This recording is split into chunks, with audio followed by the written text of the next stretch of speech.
throw that key away. Don't open that lockup because it's going to open a lot of can of worms up in the comment section one of these days and years down the road if someone finds this video is like, oh, I don't agree with you, keyboard warriors. So.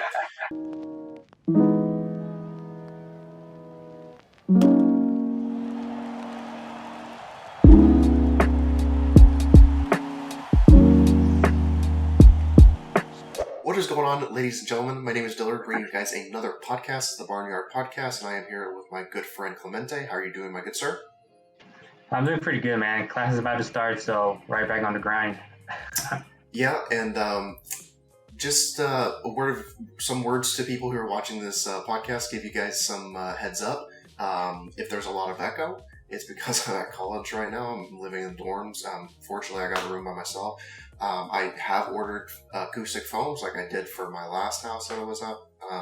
So for right now, I'm going to try and mess with Audacity and make sure that my voice isn't too echoey.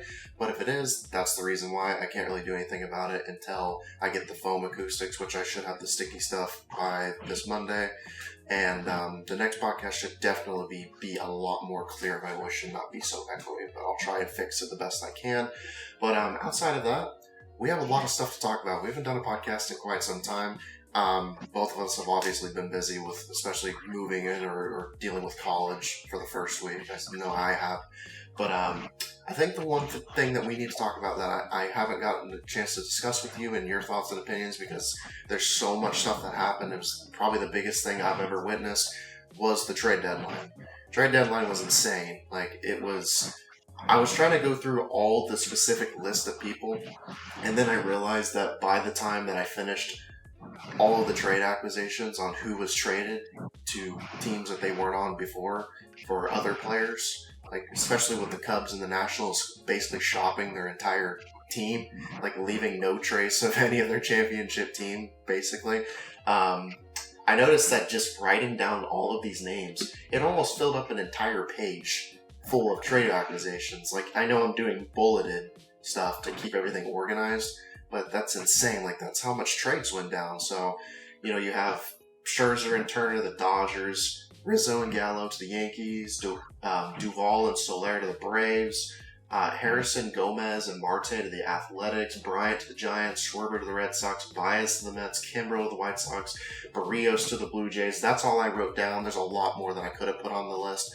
But just an overall insane trade acquisition, just an insane trade deadline. I mean, I've never seen anything like this in my life. So give me your thoughts and opinions on some that really surprised you, and just kind of looking at how they've impacted their teams already.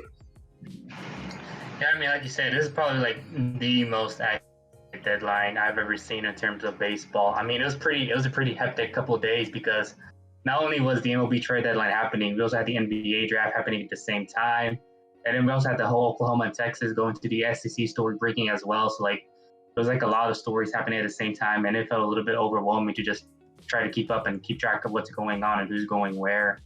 But in terms of one of my bigger takeaways from the trade deadline, I mean, bias aside, the Joey Gallo trade is obviously number one in my mind. But bias aside, I feel like it's pretty crazy how the Cubs basically blew up their team, man. They just pulled the trigger and said, all right, this team isn't going anywhere, so we're just gonna, trade away Baez, Rizzo, and Bryant, and basically start all over. I mean, it was crazy to see a team dismantle a championship team that quickly and basically in the span of one day. Yeah, I think I've told you this before. I know I've told several people this, but whenever we got, I was kind of I wasn't really sure what to expect, just as a Yankee fan. I know that once we got Gallo, I was like, okay, this is crazy. This enough would have made me happy. If they would have just stopped right there, just go get Gallo and that's it, I would have been perfectly happy. But they didn't stop there. They also got Joely Rodriguez too with the deal, and Joely's been pretty good right now. I don't know if you've seen his numbers or progress with him, but he's getting a lot of ground balls. He is the ground ball pitcher, and he's been doing really well for us, which I appreciate a lot. But then Rizzo came along, and I was like, I knew Brian Cashman was thinking about another trade, which I was really excited for, and obviously everyone thought it was Trevor Story. If there's one guy that I'm surprised that wasn't moved, it was Trevor Story, and I think the Rockies did a really poor job at that, because the Rockies are not going to be competing for a long time, probably.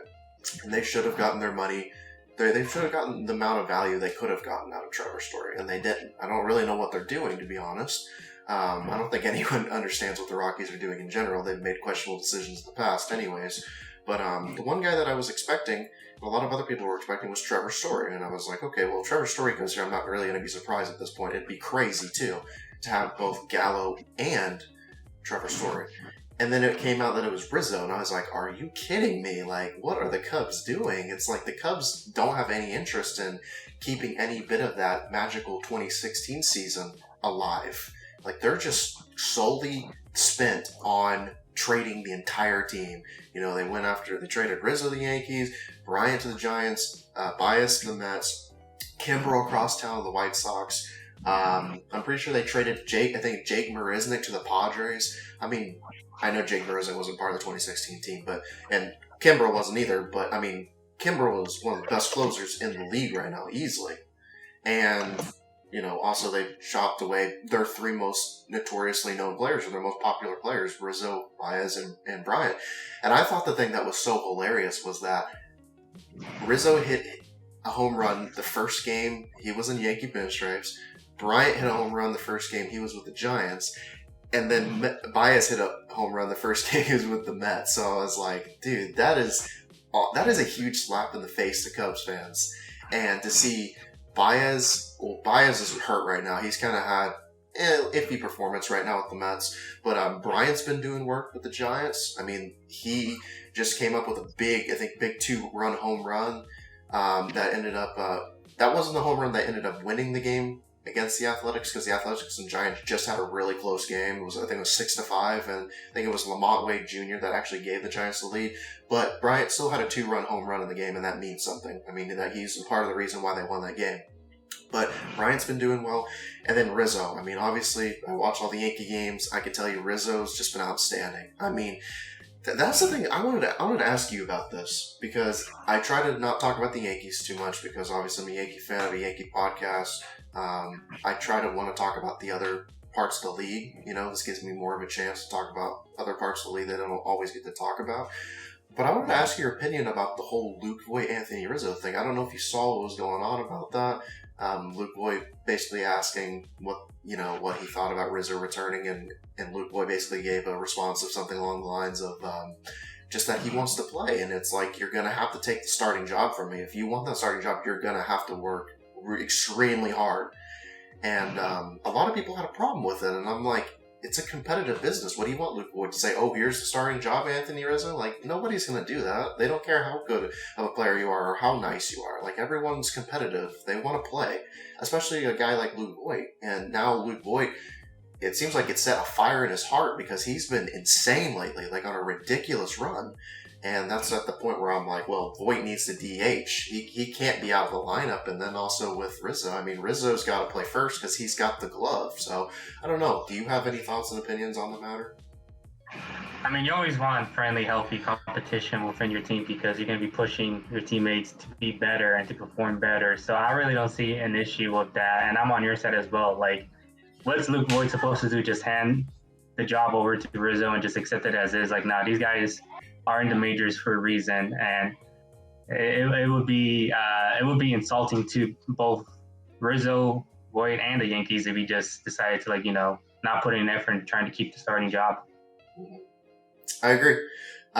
So just overall, the trade deadline was just insane. Really good pickups. I think one of the more underrated choices that a lot of people might not be talking about is Josh Harrison and Starlin Marte, and also Yan Gomez to an extent. I mean, Starlin Marte has been crazy with the numbers that he's putting up with the Athletics. I'm surprised more teams were not interested in him and didn't pull the trigger on him. Obviously, I think the biggest one of the whole trade deadline is easily Max Scherzer and Trey Turner. I mean, I didn't see this coming from a mile away. I knew Max Scherzer. It looked like Max Scherzer was like an inch away from signing with the Padres. Then it just blew up in their faces. I was like, oh boy, like, is Scherzer not going to get traded? Is he going to stay with the Nats, or what's going on? And then the Dodgers sweep out of nowhere. And then everybody just kind of has the same collective sigh. It's like, why? Every time, man. Every time the Dodgers go out and just get every piece that not every other team can go get. And I'm like, you got to respect the Dodgers, man. I mean, they care about winning. if they know there's a big piece on the market, 9 times out of 10, the Dodgers are going to go pursue that piece and go get them, it seems like. And shouts out, I mean, credit to the Dodgers for going out there and doing the job. I think it was a really good trade. It was a good deal. Obviously, you have Max Scherzer. I mean, he's a multi-Cy Young winner. Also, he's going to be a future Hall of Fame pitcher. You already have guys like Clayton Kershaw and Walker Buehler, and that pitching staff is just insane. It's just so good, especially when they enter the postseason. That's going to be a tough pitching staff to hit off of. And then you also have Trey Turner. I mean, Trey Turner's got speed. He can run the bases well. He plays good defense. He also is, I think, one of the most underrated batters in the league. I mean, I'm pretty sure Max Muncy and Trey Turner are right on top of each other for F4. So it's like you have so much talent on that team. It's absurd, not just hitting, but defense and pitching. Just Dodgers are such a complete team. Like, I tell myself, the Dodgers are not going to get more complete, and then they do it. They do it every year, it seems like. They go and get somebody, or they bring someone up from their farm system, and it just seems like the Dodgers, you tell yourself they can't get better, and they just keep getting better. It's insane. So, do you have any thoughts and opinions on any trade acquisitions that you thought were a really big deal outside of the ones that I've mentioned or didn't care to discuss at all? I just think the Padres, man, like it must suck going from, like you said, being an inch away from getting Max Scherzer to basically having to get Jake Arrieta, who hasn't been good in several years. I mean, Jake Arrieta, his B-WAR is like -2 it's in the -2s. So it sucks too. And the fact that Scherzer went to a divisional rival as well probably adds a lot of salt to the wound. But like you said, the Dodgers deserve a lot of credit. I mean, who knows how the Trevor Bauer situation plays out? So they kind of had to go out there and try to get a starting pitcher that they could rely on. So you gotta give them credit that time and time again they've proven that they're willing to make the big trades, make the big signings. It just seems like that their heads and above shoulder the rest of the league when it comes to like player development, signing free agents, making trades. I'm kind of jealous at just how good they are. Yeah, I completely agree. So, I think the next topic that we should talk about, I don't know if you watched the game. I actually was fortunately lucky enough to catch the whole game because nobody else was playing that I really cared about, and I like to watch the Padres a lot. This was one of the games where the Padres were very bad, though. So Tyler Gibson from the Diamondbacks ended up throwing a no-hitter against the San Diego Padres, which is just crazy when you think about that. This was the MLB's 8th no-hitter this season, which ties an all-time record in a single season. So we are one no-hitter away from breaking the all-time record, which is just crazy. And then Gibson is the 4th pitcher in MLB history to throw a no-hitter in his first career start, which is crazy. I brought up the numbers. Gibson just came up this year, by the way, so this isn't like Gibson's been in the league for a few years. This is his major league debut year. This is crazy. Like, you cannot make this stuff up. Before his first career start, where he had the no-hitter, Gibson had a 0 ERA, a 2.0 FIP, 3.40 SIERA, and 3.2 innings pitched. So, extremely small sample size. It's not a big enough small sample size to be able to tell what kind of pitcher he's going to be. And obviously, like I said, he came up through the minors as a relief pitcher, or he's at least with the Diamondbacks, he's a relief pitcher before his first career start. And then, like I said, the first year in the majors, his debut year with the Diamondbacks, and throws a no-hitter against the San Diego Padres. I'm like, are you kidding me? Like, I couldn't have seen this a mile away. It's like, at least the Diamondbacks, if there's anything the Diamondbacks can look back up and say, well, this season was historically bad for us. I mean, I think they broke the record this year for most consecutive losses on the road, and they've also just been really bad at home, too. So it's just been an overall very bad baseball team that nobody cares to watch. And I've talked to people who are Diamondbacks fans, and they've said that the stadiums just seem to be empty every night. Just nobody really cares to watch them because they're just not competitive in the slightest. So if there is one positive to look back on the season, is that the Diamondbacks were one of the teams in the league that threw a no-hitter, and there's not too many teams that can say that they did that. I know the Padres did it once, the Yankees did it once. Well, there's 3 teams who did it twice, I think. No, there's 3 teams that happened to twice. It was the Indians / the Guardians now, the Rangers, and somebody else I cannot remember. But anyways, that's pretty much the only thing that the Diamondbacks have going for them this year is the no-hitter. So give me your thoughts and opinions on the no-hitter. I mean, not only that, it's not like Tyler Gibson was like, this top prospect making his debut. I mean, he was like a 15-round pick in the 2011 draft, and the guy's 28. So he's been kind of like, minor league journeyman for most of his career up to this point. And for him to like, get called up and in his first game throw a no-hitter, I mean, that sounds like a movie script, don't you think? Yeah, like something that was, manufactured out of Hollywood, basically. Yeah. Yeah. So yeah, crazy stuff. So yeah, the pretty crazy no-hitter. What do you think about the fact in general that we are one no-hitter away from breaking the record of most no-hitters in MLB history? Yeah, do you think this is a causation or correlation when it comes to Major League Baseball implementing this new ball basically this year? Or do you think pitchers are just that good? Or could it be a mix of both? I think it's a little bit of mix of both, just because now that they started implementing the new rules, such as you can't use sticky stuff and spider tack, which we've talked about it before. But now that you can't use all these substances and pitchers are trying to find new ways, and the league wants to implement a new approved substance that isn't going to be unfair for the hitters. We noticed that the hitters' production went up dramatically after MLB regulated all these substances that were being used. And I think it's a correlation between both. I mean, in the beginning of the season, without a doubt, it's because pitchers were too good. I mean, pitchers were using spider tack and stuff, and obviously the ball had something to do with it too. So in the beginning, I would definitely say pitchers have just been really good, and they've had a lot of advantages given to them, while the hitters have been thrown. I mean, the book has been thrown at them in every way possible. I mean, all the advantages are against them.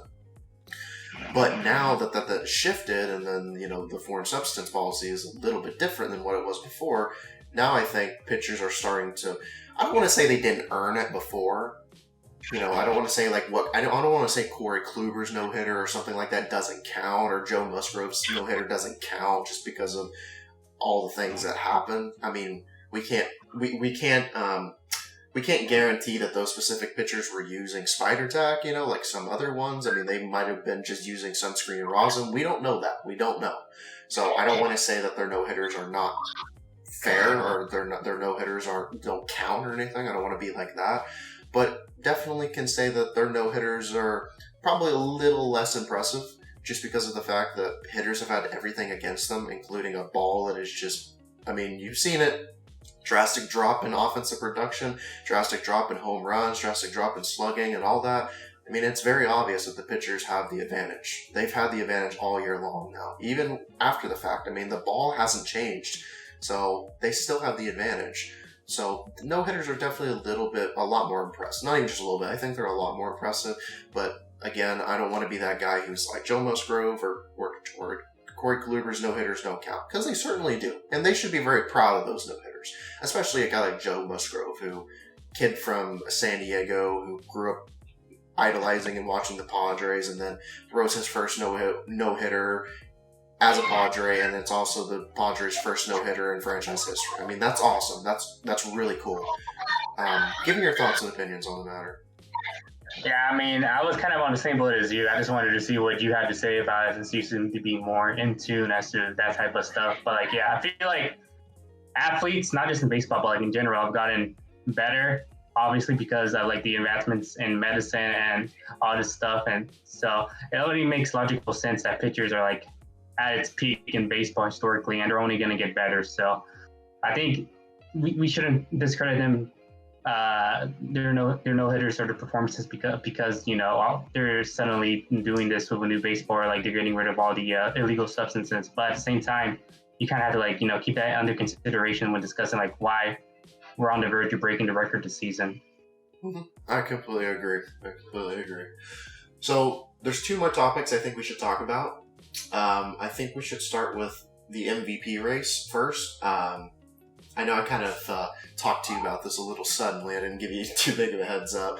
I just wanted to ask you kind of right now, kind of without the numbers and stuff, with what you've seen, who you think deserves not only MVP, but Cy Youngs. I'm not going to bargain with you with I'm not gonna bludgeon you with trying to figure out who's going to be Rookie of the Year, because I haven't figured that out yet. The only one that I think is probably guaranteed is probably Jonathan India with the National League for Rookie of the Year. American League, I'm not too sure about, but National League, probably definitely Jonathan India. He's been killing it with the Reds. Reds in general. I mean, I don't know if you watch much Reds games, but they've been slugging like crazy. I mean, Joey Votto is in his prime basically this year. I mean, he's been really good with the bat. I think he went. I think it was it 6 or 7 consecutive games with a home run. I mean, Joey Votto's been insane. He's been nuts. And even though Votto's been on a run, he's still not the best player in the National League, believe it or not. But yeah, him and Nick Castellanos and a drive into deep left field, and then I know you talked about Wade Miley a little bit before the podcast. I mean, he's been pitching really good, and then also Jesse Winker, Tyler Stevenson's been pretty underrated. I don't know if you pay attention much to Tyler Stevenson, but he's been underrated. Reds are in a wild card spot. I mean, if the Padres aren't careful and keep losing and keep on the stretch that they've been, I know they won in a walk-off fashion the other day against the Phillies. To be fair, the Phillies kind of gave that game up because Girardi doesn't know how to pull pitchers off the mound. But anyways, I mean, the Padres have been running into a pretty big, steep slump recently, so the Reds could take that opportunity. I mean, if the Reds keep playing like this, I'm not going to hold it against them if they do, but as far as the MVP race and stuff like that's concerned, I think I can speak for both of us. AL MVP is obviously Shohei Ohtani. It's not going to happen any differently. I mean, I feel bad for a guy like Vladimir Guerrero Jr., who's having an incredible season, but he doesn't pitch, too. He doesn't pitch a 8-inning of 1-run game and then hit his 40th home run. I mean, who does that? Like, I've never seen that in my life. Nobody's ever seen this in their life. Like, this is groundbreaking. I mean, I know that Ben Verlander, I don't know if you know who Ben Verlander is. He's a big Shohei Ohtani fan, and he's posted several things about Shohei Ohtani, obviously, but there was one thing where he posted where it was like a poll, and the poll was like, is Shohei Ohtani having the greatest season we've ever seen? And I noticed a lot of people were like saying no, because they were like, the problem with that is that Barry Bonds exists, and Barry Bonds had a whole season with over 70 home runs and like a 220 WRC plus, which is just, I don't know if that will ever be topped again. I mean, I don't want to say never, but that's just going to be extremely hard to top. But at the same time, it's like, yeah, we've never seen anyone hit 70 home runs and be that good at the plate, but have you also seen anyone hit 40 home runs, which we're not even done yet? I mean, we still have a whole month of September, and then we have 3 days in October of baseball. I mean, could Ohtani reach 50 home runs this season and have like a ERA FIP in the 3s and stuff? I mean, I don't know. What is your take? I mean, do you think people are very reasonable for saying, no, the greatest season is Barry Bonds? Or would you be like, oh, well, at the same time, you have to think about it. Steroids were to his advantage. I mean, I know Barry Bonds would have been in the Hall of Fame even if he never did steroids. I mean, he was just a hitter way beyond everyone else. It wasn't even close. But do you take that and say, oh, well, Barry Bonds cheated, he took steroids, and Ohtani is doing it the natural way. And also, Ohtani's doing something that's never been done since Babe Ruth. And even Babe Ruth wasn't this good with the way that he's doing things, as far as pitching is concerned, too. Just going out there and pitching like an 8-inning game, 1-run game, and then hitting a home run in the same game. Yeah, I mean, what Otani's doing is historical, to put it lightly. I mean, to be an elite player on both sides is crazy, man. And the fact that he's able to manage it and stay healthy during it is incredible in its own way as well. But like, I feel like, how much of the pushback do you think is because of the fact that the Angels just aren't good? I feel like if Ohtani was on a winning team, we wouldn't be receiving as much of pushback. But what do you think about that? Yeah, I think there's some bias going on a little bit, especially kind of with whole Mike Trout. I mean, people don't think Mike Trout deserves the MVP when he does because the Angels aren't competitive. And I'm like, I always tell people the same thing, and they don't know how to reply back to me. And I'm like, I didn't know that Mike Trout was the starting pitching, the whole starting pitching staff. I didn't know that he was the bullpen staff. I mean, I didn't know that Mike Trout was responsible for how poorly the starting pitching has performed and how poorly the bullpen has performed, and even the offense, the Angels offense, right now the offense is clicking, and that's surprising because I mean, obviously outside of Ohtani, that's not surprising at all. Just because he's absurd. I mean, at this point, I'm just like, this is insane. Like, it's not even like when Ohtani does something. In the beginning, it was so surprising, but now it's not even surprising anymore. I mean, he's just so much different than everybody else. It's not even close.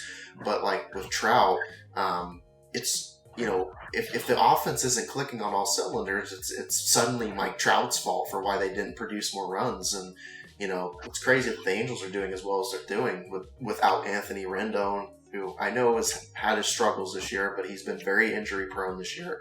And also, you don't have Mike Trout. I mean, Mike Trout is still the best hitter in the game. I mean, with all due respect to Tatis Jr. and Vladimir Guerrero and Ohtani and those hitters who are doing very well, there is no other hitter in the league that is better than Mike Trout. I mean, Mike Trout is still the best hitter. That's what I want to see. That's what I'm more curious about than anything. I want to see a full season of Ohtani, and I want to see a full season of Trout. I want to see those guys back-to-back in the lineup for like 600 plate appearances apiece. I want to see how deadly that combination is. I want to see how close they're keeping up with each other in OPS categories, F4 categories. That would be interesting to me. But unfortunately, Trout's been injured since, I think, May. And I'm not even sure if Trout's going to come back this year. I mean, it doesn't seem like they've been very on high spirits about Trout returning. But I guess to kind of answer your question, I just think it's overall ridiculous to blame a guy like Trout for, winning MVP when he was the best player. And that's the whole point. I mean, MVP is not there is a postseason MVP, like a World Series MVP, but that's not the same. I mean, you obviously have to make it to the World Series and such. So MVP is not a postseason statistic. It doesn't matter what you do. It doesn't matter if your team makes it or not. I mean, baseball's a team sport. You can't control all the other players on your roster, the other 39 people on your 40-man roster or whatnot, You just have to do what you can for your team from your production standpoint alone. And, I mean, that's all you can really do. So I do think a lot of people treat Trout very unfairly. I think it's gotten to a point where people are starting to underrate him so much that they keep just talking trash about him, which is just ridiculous because Trout is the best hitter in the game, without a doubt. So that's kind of my thoughts and opinions on that matter. But outside of that, with Ohtani winning MVP, or not winning MVP, well, we probably both think, I mean, I imagine you think Ohtani deserves to win MVP too. Who do you think deserves to win Cy Young? And this isn't me being biased. I think right now it's probably Garrett Cole. I think someone who deserves an honorable mention, just to kind of make sure that people know that I'm not totally biased, is Nathan Eovaldi. I think Nathan Eovaldi's been having actually a pretty solid season. He's up there with Garrett Cole in the F4 standings. There's probably some other pitchers, but I think as of right now, I think Garrett Cole's probably in that spot for AL Cy Young. What do you think? Yeah, I mean, I'm on the same boat as you. I mean, Garrett Cole leads the AL and F4. So, I mean, you make a pretty compelling argument just by saying that. And, I mean, Nathan Eovaldi, man, I mean, it wasn't that long ago when a lot of people assumed he was like, a bad contract, and now he's having, a Cy Young-like season. So, good for him. But, yeah, I mean, if I had to choose, probably Garrett Cole just based on some of these statistics that I've been viewing. Seems to be, like, near the top of the leaderboard when it comes to, like, stats that matter the most among AL pitchers. So, yeah. I know it's a cop-out answer, but I feel like Garrett Cole is going to be the favorite. Alrighty, so also with MVP race for the National League, here's the thing that I want to talk to you about, and I want to get your opinions on this, because this is kind of where I'm stuck at as far as NL MVP. Now, the obvious choice, who do I want to win, might be a little biased. I want Fernando Tatis Jr. to win. I mean, especially Fernando Tatis Jr. I mean, the way that Tatis Jr. has been on the IL 3 times this season, and every time that he's came off the IL, he's hit a home run in his first game back. I mean, Tatis is just different, and you can tell when Tatis is back in the lineup, the Padres are a completely different team. When they don't have Tatis Jr. in the lineup, it seems like they fall short. But when they have Tatis, that team is completely different. I mean, it's not even just because Tatis is productive. I mean, he's such a good presence in the clubhouse that he fires up the team and that they just spark when he's in the lineup. So Obviously, Tatis would be the option right now. I think Tatis, obviously, if he wins MVP, I would not be surprised if he keeps up the rate that he's going. But here's an interesting question that I was pondering, and it's this. So, I know pitchers do not win MVP very often. It's very rare that pitchers win MVP, and it's not very favorable from baseball voters. It's not very common. But how much do you consider having a pitcher win MVP this year? And there's two that I'm talking about specifically. I'm talking about Zach Wheeler and Corbin Burns. Zach Wheeler and Corbin Burns are so far ahead of every other starting pitcher in the league, it's not even funny. The reason that I bring this up is that Fernando Tatis Jr. is almost a full win above replacement in Fangraph's version, beneath Wheeler and Burns. Wheeler has a 5.8 F4 and 168 innings pitched. Burns is even crazier. He's only a 0.1 F4 difference underneath Wheeler in only 127 innings pitched. That's about, 30, or not 30, 37, 47, 57. That's about 40 innings less than Wheeler, and he's only 0.1 win behind them. That's crazy. That's insane. Burns is having just a heck of a pitching season, just crazy season. So the point that I'm kind of making is that Tatis Jr. has a 4.9 F4 in 94 games, which that already is crazy. I mean, 4.9 F4 in only 94 games, considering how much Tatis has been on and off the IL, it's magnificent to say the least. I mean, Tatis is just another type of player that cannot be comparable to most players. But how much do you take in consideration that a pitcher could win MVP with the drastic difference in like a stat like F4 between Wheeler and Burns and Tatis? Yeah, I mean, I can see why voters would usually not vote for pitchers because they only play one game out of every 5 games. But when you guys like Wheeler and Burns are like so far ahead of not just pitchers, but hitters as well when it comes to like F4, you kind of just have to take it into consideration, especially since the fact I think I'm on the same boat as you, as I would take Tatis right now. Like, despite the fact that he's only played less than 100 games, like 94 games or so, as of right now, he's still leading position players in the F4. His WRC plus is at 166. His WOBA is at 420. His expected WOBA is 415. So he's still having a great season despite the fact that he's played 94 games compared to somebody like Trey Turner or Max Muncy who's played over 100. So, but besides that, I mean, if a pitcher's having a great season or historical season and they're above the pack when it comes to F4 and value stats, because it's hard to compare pitchers to hitters, and one of the only stats where you can truly compare value is F4, and the fact that Wheeler and Burns is 1 plus F4 above Tatis, who's the leader in position players. I mean, you have to take him under consideration. All right. And then for Cy Young, as of right now, I know Wheeler has a higher F4, but it's by only 0.1, which is such a small amount. And Burns has pitched at least 40 less innings. So as of right now, I'm thinking it's probably going to be Corbin Burns. What are your thoughts? Yeah, I mean, Corbin Burns, like you said, he's 0.1 F4 behind Wheeler and 40 less innings pitched. So probably, not only that, but he has a better ERA. I know that's kind of an ancient stat, but his expected ERA is also better. His FIP is better. His expected FIP is better. He has better K per 9. He has a better BB per 9, a better HR per 9. So, I mean, it feels like Burns, it's a tight race. I could go either or. It's probably going to be flipping around from now until the end of the season, but right now I'll probably put Burns with a slight edge. Alrighty, sounds good.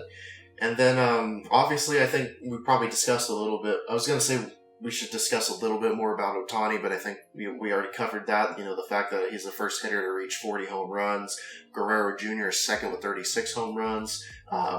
OPS over 1, 165 WRC plus, and 485 PA plate appearances.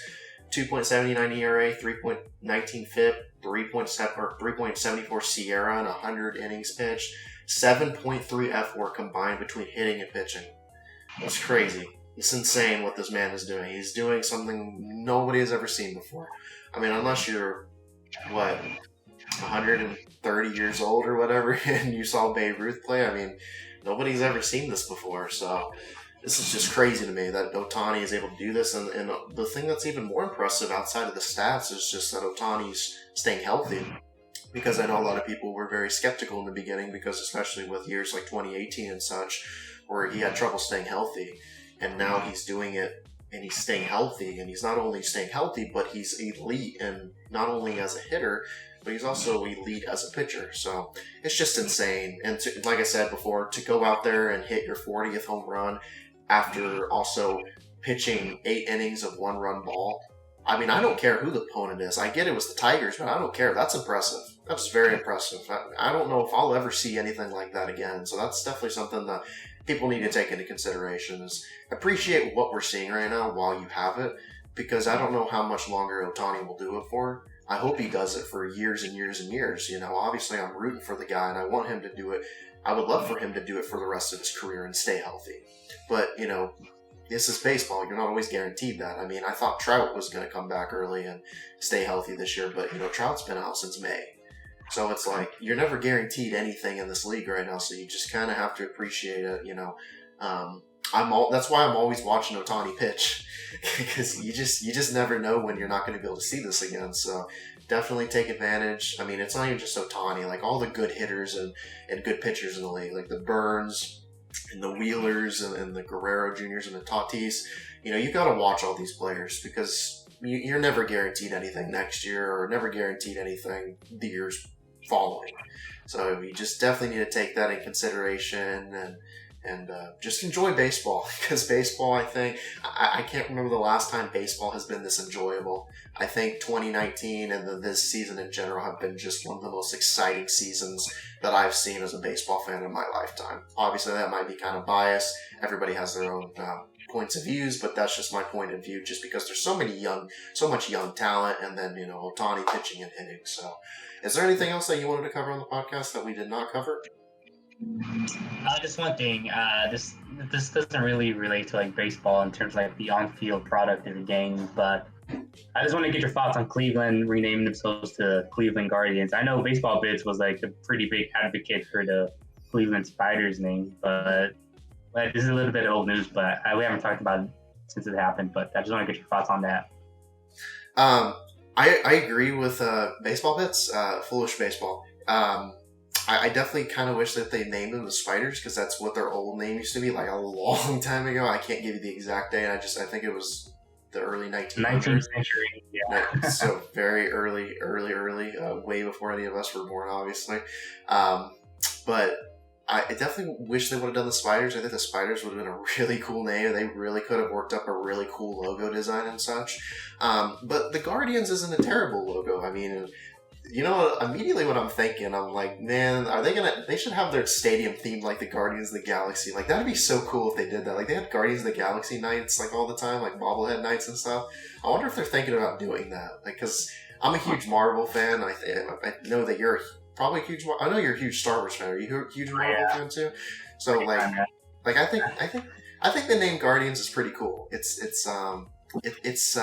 wasn't expected.